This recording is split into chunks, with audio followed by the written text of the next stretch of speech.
Okay, before I jump into my content, I'd like everyone to give a round of applause to Congress Geeks, Shai, and Olhoff for putting together an amazing event.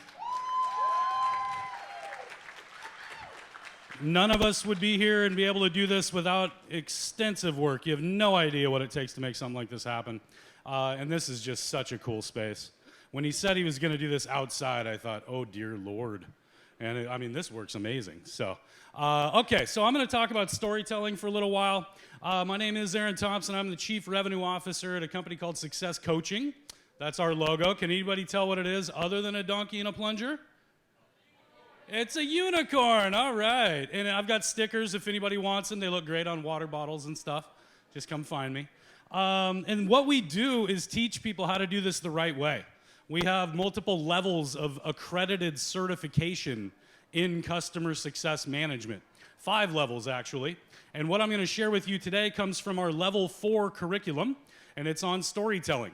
Storytelling is a critical skill for business and specifically in customer success management. A good book to read if you've never read it. Who's read CCO 2.0? All right, about a third of you. The rest of you, make a note, read CCO 2.0, or if you're like me, get it on Audible and listen to it. In that book, Jeannie Bliss, a pioneer in this industry, talks about storytelling being the core competency of an effective chief customer officer. So if you have career aspirations in this industry and you want to become a CCO, the better you can tell stories, the better chance you'll have to get there. So we'll talk about why that matters. We'll talk about what some elements of storytelling are. I'll give you some 4 frameworks, actually, that you can go Google and learn more about later if you'd like.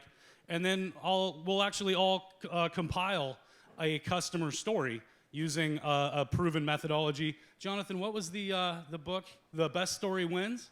There's a book, my buddy Jonathan down here. Anybody ever read The Best Story Wins? No? I haven't either. Jonathan has, though. And in that book is the exact framework that I'm going to give you to get started writing what might be your first customer story. Okay, so first off, why does it matter? What's the big deal? So I'm going to go through some benefits of effective storytelling in business and why this is such a critical skill for customer success, but really anyone who works with customers. Support, marketing, obviously, storytelling is huge. Sales, it's incredibly powerful as well. So this guy's name is Seth Godin. He was a .com business executive. He's a well-written author, and I think that quote kind of says everything there. People don't buy things. They buy outcomes. They buy experiences. They are buying your thing to solve a problem. How you get me from I have a problem to how you're going to solve it is storytelling.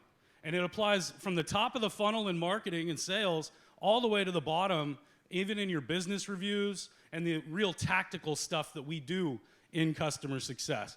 So that's an interesting looking slide, but that says 6 benefits of using storytelling in business. So the first one, that says, I love it when you go from PowerPoint to Google Slides and stuff like that happens. Does this ever happen to anybody else, or is it just me? I swear to God, it happens every time. Okay, we're going to instill a bigger purpose and meaning with our company. Your company is always striving to strike an emotional connection with your customers, prospects, etc. And storytelling is how you do that. People make business decisions every day based on personal preference. And that's what drives the decision making. Logos don't buy things and make decisions. Accounts don't buy things and make decisions. People do. This is all about the humans. And so if we can instill a bigger purpose and meaning of our company, we can then strike a deeper emotional connection. And that's the second point there that is a little tough to read. Number 3, good God, what does that say? Oh, that's so trusted advisor. And I should probably quit raising my hand. I know I'm pitting out like a mother up here. It is hot. Trusted advisor. You all know what that means, what we're trying to do, right? You're always going to be seen as a vendor on day one. And then your goal as a CSM is to always become the trusted advisor. Effective storytelling helps you do that as well. It'll get you to that coveted mind share of trusted advisor. Make important details easier to remember. That's what that says. I think it's something like that. I don't have speaker notes up here either, so we'll just keep going. Number 5, What is this? Oh, more value. So this is your expansion opportunities. So this is going to allow you to demonstrate greater value from your set of solutions by telling stories to a customer about another customer just like them, right? I had another customer with that same pain point. Let me tell you what they tried and what the quantifiable outcome is that they've now achieved. And then number 6, motivate without authority. That's the summary on that one. Anytime we want to motivate someone to try something, do something, but we can't make them do it, we have to show them what's in it for them. Why should they care? Why should they try it? In customer success management, we rarely have a stick to make our customers do anything. We only have a carrot to incentivize them to go ahead and try things and listen to us, etc. Oh, and then the bonus benefit, more money. And look at that, a kid from the United States found British pound sterling instead of USD up there. Can I get a round of applause for that, please? Thank you. It's actually easier than you'd think. But this is the bonus benefit of effective storytelling. So you've heard a lot today about customer life cycles, customer journey maps. You may want to devise one at your company and not know where to begin. Here's a generic one that you can use and steal and borrow, and it applies to every business, every customer, and I'll walk you through it here real quick. Up at the top, you have demand generation and awareness. This is your marketing engine. Everything you do so people know you exist. Outbound, inbound, pay-per-click, SEO, blog posts, billboards, funny-looking logos that have like an obscure donkey unicorn thing. Whatever you do so people know you exist, that's all up there in the red. In the middle is your sales team. That's your sales funnel. And all they're doing really is helping shepherd the decision-making process to become a customer. That's all sales does. And so there's an evaluation stage in there where they're evaluating you against your competition, talking pricing, what have you, and then decide to become a customer. So it's a huge one-to-many game. You have to go do a ton of demand generation in order to land one customer or a few customers, right? That's why it's a big funnel up there at the bottom. And then we have, there we go, what we think of as customer success. And it really comes down to 3 main kind of stages of the life cycle. You've got activation, where you're going to get the customer onboarded as frictionless as possible. You're going to track a thing called time to value, or TTV. If you're not already doing it, look it up. And once we can get them to that point of initial value realization, not total value realization, that might take the whole contract. But in the first 90 days-ish, in a lot of SaaS products, takes about that long until I can look back and say, oh yeah, look, I am saving X amount of time or dollars or whatever that value is. When they have that initial value realization is when we can move them into the optimized stage. And with that, we want them to have their legs under them.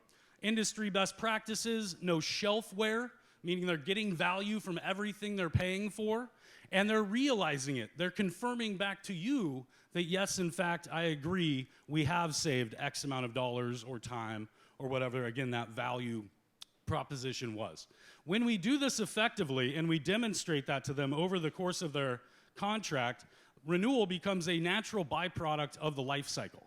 We don't sell physical products anymore. We used to. And when we did that, they would wear out. And that would then force the customer back into the top of that funnel to go find a replacement product. But now that we sell the product as a service, there is no need for them to go ever back up to the top of that funnel ever again. Once we get them to the bottom, we should be able to keep that customer in perpetuity if, in fact, they are realizing the value that you believe that you are delivering. And so renewal becomes a natural byproduct. All right, so what? Well, if you can tell effective stories in your onboarding, you will have a less friction-filled experience. Onboarding is the most critical stage of the customer life cycle. It has the highest level of collective effort between you and your customer because they have to go through training and learn about you. You've got change management to overcome. Maybe I don't even want to use you. My boss bought you, and now I'm being told I have to use you. You have to navigate all of that from a change management perspective. And so it is the most critical stage. If you can tell me a story of a customer like me and help me visualize what this is going to look like, that's going to help me feel less vulnerable. And that's the key. In onboarding, your customer is as vulnerable as they ever will be again, and that provides you the most leverage you will ever have in terms of making them successful and then ultimately leading to renewal. And so telling stories there is critical. In the optimized stage, same thing. Maybe I don't want to implement that other thing that I know I'm paying for because I know it's going to take time to do and learn and configuration and all the Asians, right? Implementation and configuration, all the Asians. I don't want to do that. Well, if you can tell me an effective story about a customer similar to me, that's going to help nudge me, again, with the carrot, not the stick, to go ahead and do that. And then finally, renewal, same thing. Tell me a success story of a customer like me who's renewed multiple times. And all of a sudden, renewal is now in my mind as a natural byproduct of the life cycle. We should not need these Herculean efforts to save the account in the 11th hour. If you do, and you got to bring in a big renewals team, you didn't do something right throughout that customer's life cycle or that journey. That then leads us to expansion. And there's where same people using more, doing more, buying more, spending more. Okay, they don't have to go back through onboarding. They might have to learn a new thing if they bought a new thing, but they know you, they trust you. Hopefully you've gained that trusted advisor status, and telling me stories about that is how I can pull you into expansion conversations. Rather than pushing on you this new thing that we built that we think is super cool, I want to pull you into it by way of effective storytelling. That then leads to the next revenue stream, advocacy. So you've probably heard of MQLs, that's marketing qualified leads, that's way up there in the red. SQLs, that's the green there, that's your sales qualified lead. Well, what generates CSQLs, customer success qualified leads, are advocates. And if I can tell you effective stories and even give you your story about you, so that it's in the front of your mind, I can create what is called a collaborative selling environment, where my customers are out selling for me. That's the advocate. My customer is now my advocate. The person they talk to is a CSQL right there. And make note that that lead comes in the middle of your funnel. I didn't have to market to that lead. I didn't have to spend all of that acquisition cost at the top there, because it came in by way of my current customer asset. And that's the whole point here, is to grow the business from the customer asset outwards, from the bottom of the funnel up, not just focus and fill the top of the funnel. 1/13 the acquisition cost of a CSQL to an MQL.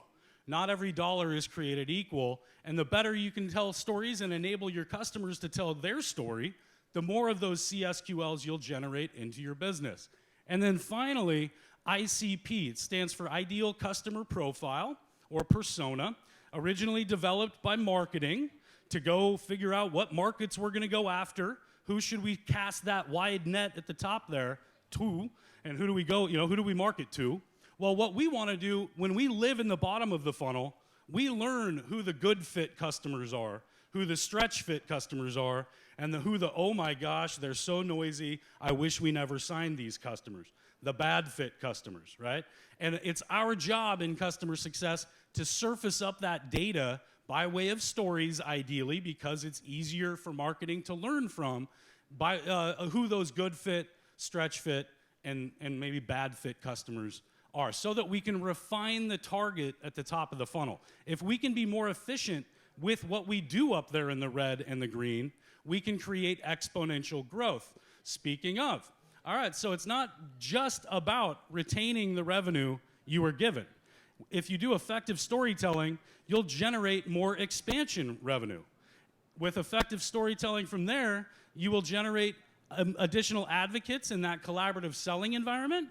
That'll then create more CSQLs, and then we can refine the target up there at the top. You put all of that together by way of effective storytelling, and that's what true exponential growth looks like, where you can just kind of kick back and let all the money come rolling in. All right, so what are some elements of an effective story? We've got 5 elements that we're going to walk through, and we'll see what these slides look like. Okay, good. First off, you've got to have your theme or purpose of the story. You've got to have your point. What's your goal of telling the story? You have to have your target customer or hero of the story. And I'll take you through a few frameworks here in a second as well that apply in like Hollywood, TED Talks, etc. But they all have a hero or target of that story. And then you've got your mission to be done. or a job to be done. What are you looking to accomplish? What is the goal of this hero in this story? There's always got to be a conflict or an obstacle to overcome. And then finally, number 5, you put it all together with a plot and some form of formal strategy. And I think, Shai, we're going to be sending the slides out, right? Yeah, so you'll all get these slides. If I'm moving too fast to take the notes or whatever, don't sweat it. Okay, so first off, theme or purpose. I touched on that. I'm going to use an example of an e-commerce platform. And I don't want to read all this stuff, but the long story short on this story is that an online retailer sold retail around the world, and then they realized they're a US-based retailer. Outside the US, the sales start falling off because it's not personalized. They can only take USD. They can't take the local currency, etc. And so we're going to build a story over the next, 10 or so slides that'll outline that. What's up, man? How you doing? Good? Cool. All right. Number 2. So the hero or the customer in this story is going to be that e-commerce customer. And I'm going to come back to it and tie it all together. And it'll give you an example, actually, to build your customer story when we get done with this. So I'm going to move through these pretty quick because, like I said, this is a lot of text, and I hate it when people read slides, especially slides like that. Okay, and then we get the plot. And there's the slide. If you did want to take a picture of it, that has the whole thing. And then I'll translate what that looks like into the story spine when we get there at the end. Okay, moving on. Next up, frameworks. How are we doing on time? Oh, yeah, we'll be done early, I'm happy to say. Okay, so now I'm going to take you through 4 proven frameworks that you can Google. You can go learn about these out there.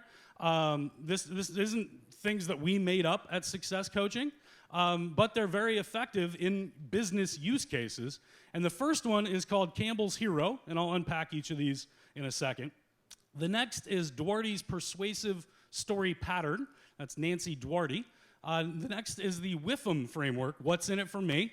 And so this is the one where if we want to motivate without authority, that's where the WIFM framework comes into play. And then Paul Smith's CAR is my favorite personally because it's very basic, and I'm a little chicken brain. I got to keep things simple. Keep things simple, stupid, like my old basketball coach used to say.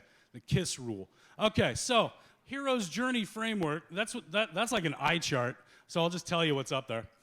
Basically, this is The Matrix, Star Wars, Harry Potter, Lord of the Rings, you name it. If it's a big Hollywood movie, it follows this same framework. You have an ordinary person or character living in this ordinary world, and they are then confronted with a special, extraordinary world. And they have a conflict about jumping into it and trying it, but once they do, they find a mentor, and that mentor helps guide them through it. And then, of course, there's the antagonist who's going to create the conflict, and they eventually get to success, and then they transcend back into the ordinary world as a completely transformed character or person. So that would be, let's see, Luke with Yoda. Harry Potter with the dude with the big brown beard. Not Dumbledore. Hagrid. Yeah, I always say Haggard, and then and that'd be like Hagrid on a hungover day. Number 3, Matrix. So Neo with Morpheus, red pill, blue pill. All of them follow this very well prescribed framework. If you go and you study it and you learn about it, you can start to spoil movies for your kids like I do. It's a lot of fun. Okay, Persuasive Story Pattern is next. This is from Nancy Duarte. There's a TED Talk on YouTube if you want to go watch it. And what Nancy Duarte does is takes this framework and overlays it to some really iconic, unfortunately, mostly American speeches. But MLK, I Have a Dream. JFK's Ask Not What Your Country Can Do For You, Ask What You Can Do For Your Country, and a few more. And it's unbelievable to see the same framework used in all of these speeches, taking the audience through the story of what life is, what life could be. What life is, what life could be. You could see how that would be incredibly impactful to use with your customers when they are expressing pains that you can maybe relieve or gains that you could help them achieve through maybe other products and services. The WIFM framework is the one that we go into the most detail on. I'm not going to spend time boring you because I know that there's like free, is it free beer over here? Is it open bar or no? Okay, it's not an open bar. I thought maybe Shai was just going to pick up the tab, but it's cool. Oh, it's pineapple juice. Oh, there's free pineapple juice. Yeah. I'm what's between you and free pineapple juice. So I'm not going to go into all the detail, but you can see the high level information there. But you've got your audience, the problem, the vision, the journey, and then you've got your tension, your obstacle, enrollment, and then ultimately what does mutual success look like for both you and your customer. And like I said, it'll be in the slides. I don't think you want to listen to me sit here and talk through it. Correct me if I'm wrong. Yeah? Good? Okay. All right, so then we get them enrolled, and then we ultimately drive success. And what that ends up looking like is a WIFM storytelling framework. What's in it for me? Okay, and then finally, Paul Smith's car. This is a good one to keep in the back of your pocket. If you're a CSM working every day with your customers, and usually you got your executive stakeholder that you don't have much of a relationship with, but they're the ultimate decision maker on renewal and any expansion, buys, et cetera. Then you got your subject matter expert, your champion, who uses the product but is like a team lead or something. Then you've got your end users. Then you've got your system administrators. They've all got different definitions of what success is to them. And when you are going to tell them stories, sometimes you got to kind of make them up as you go. And that's where this can come in really handy because it's so simple. It's simply context, action, results. Set the scene, tell them what was done, and then what were those results. And every story needs to have two components, by the way. It has to have sentiment, the human side, right? What makes me emotionally connected to it. It also needs to have data. You got to have KPIs or some measurable outcome for me. Otherwise, I can argue with it all day long. I can argue with sentiment, but I can't argue with data. But data on its own is pretty cold and hard to really motivate people with. And so you want to find a nice mesh of those two. And by using the Paul Smith's car, it can be very helpful in that regard. Okay, here we are. We're at the build yours stage. So I'll leave this up to you now. We can either build one, and then you all can come back and tell your stories. I'll give you 5 minutes to build one, and then open mic night again. Or I can give it to you for takeaway homework, and we wrap up 15 minutes early. Who wants to build one and then kind of talk through it as a group? Raise your hand. And who wants to just kind of do it as homework and get the hell out of here? Raise your hand.